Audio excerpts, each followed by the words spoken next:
Hi friends, ഇന്നത്തെ വീഡിയോയിൽ പറയുന്നത് ഈച്ചശല്യത്തിനുള്ള ഒരു ഹോം റെമഡിയാണ് കേട്ടോ. നമുക്ക് വീട്ടിൽ നിന്ന് തന്നെ ചെയ്യാൻ പറ്റുന്ന ഒരു ഹോം റെമഡിയാണ് പറയുന്നത്. അപ്പം അതിനായി ഞാൻ പാത്രം എടുത്തിട്ടുണ്ട്. ഇനി ഇതിലേക്ക് നമുക്ക് ആവശ്യമെന്ന് പറയുന്നത് കുറച്ച് കല്ലുപ്പാണ് കേട്ടോ. ഞാനിവിടെ കുറച്ച് കല്ലുപ്പ് ഇട്ട് കൊടുക്കുന്നുണ്ട്.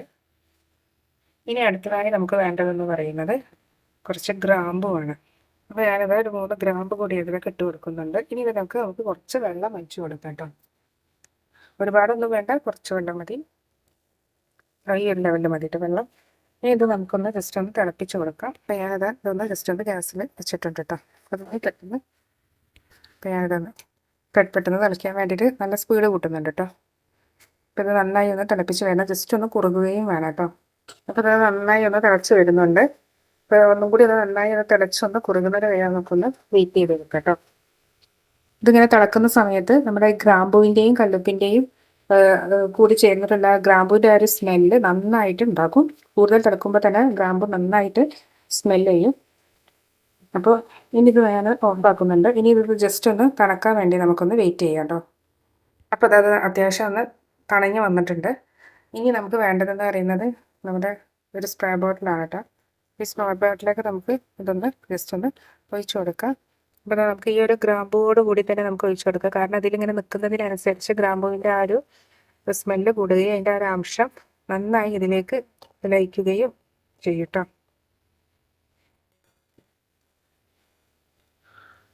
ഇങ്ങനെ തന്നെ ഇട്ട് കൊടുക്കാം കേട്ടോ. അതിനുശേഷം നമുക്ക് ഈ ഒരു മിക്സിങ് നമുക്ക് ഒരാഴ്ച വരെയൊക്കെ നമുക്കത് സൂക്ഷിക്കാൻ പറ്റും കേട്ടോ. ഈ ഒരു മിക്സിങ് നമുക്ക് ഒരാഴ്ച വരെ നമുക്ക് ഈച്ചേൻ്റെ ശല്യത്തിനൊക്കെ നമുക്ക് യൂസ് ചെയ്യാൻ പറ്റും.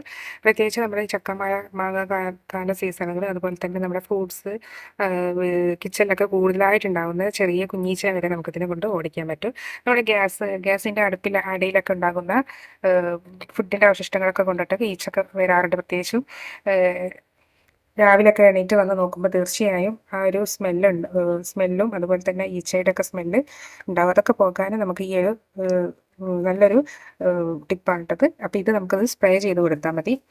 ജസ്റ്റ് ഇതിൻ്റെ അടിയിലൊക്കെ ഒന്ന് സ്പ്രേ ചെയ്യുക. അതുപോലെ തന്നെ ജോലികളൊക്കെ കഴിഞ്ഞതിന് ശേഷം നമ്മുടെ ഗ്യാസിൻ്റെ സ്റ്റൗവൊക്കെ ജസ്റ്റ് ഒന്ന് ഇത് വെച്ചിട്ടൊന്ന് ജസ്റ്റ് ഒന്ന് തുടച്ച് കൊടുക്കാം. അപ്പോൾ ഇത് ഗ്രാമ്പൂവിൻ്റെ സ്മെല്ല് എല്ലാവർക്കും ഇഷ്ടമുള്ള കാര്യമാണ്. പ്രത്യേകിച്ച് നമ്മൾ ഒഴിഞ്ഞ പാത്രത്തിലൊക്കെ ഇട്ട് വെച്ച് കൊടുക്കുകയാണെങ്കിൽ തീർച്ചയായും നമ്മൾ എപ്പം വേണമെങ്കിലും പാത്രം എടുക്കുന്ന സമയത്ത് നല്ലൊരു സ്മെല്ലുണ്ടാകും. അപ്പോൾ നമുക്ക് ഇതുപോലെ തന്നെ കിച്ചണിൽ നമ്മുടെ ജോലികളൊക്കെ കഴിഞ്ഞ് എല്ലാ പാത്രങ്ങളും ഒതുക്കിയതിന് ശേഷം നന്നായി അത് അടച്ച് കൊടുക്കുക. തുടയ്ക്കണമെന്ന് നിർബന്ധമില്ല, ജസ്റ്റ് അത് ഉണങ്ങിക്കോളും. കിച്ചണിൻ്റെ കബോർഡിലും അതുപോലെ ഗ്യാസിൻ്റെ അടിയിലൊക്കെ ഈച്ചയും പ്രാണികളൊക്കെ ഒരുപാട് വരുന്ന സ്ഥലത്തൊക്കെ ഒന്ന് ജസ്റ്റ് അടിച്ചു കൊടുക്കുക കേട്ടോ. ആ ഒരു നല്ലൊരു സ്മെല്ലും ഉണ്ടാവും. മാത്രവുമല്ല നമുക്ക് ഒരു ദോഷവും ഇല്ല. അതുകൊണ്ട് ഈച്ചയും മാറിക്കിട്ടും കേട്ടോ.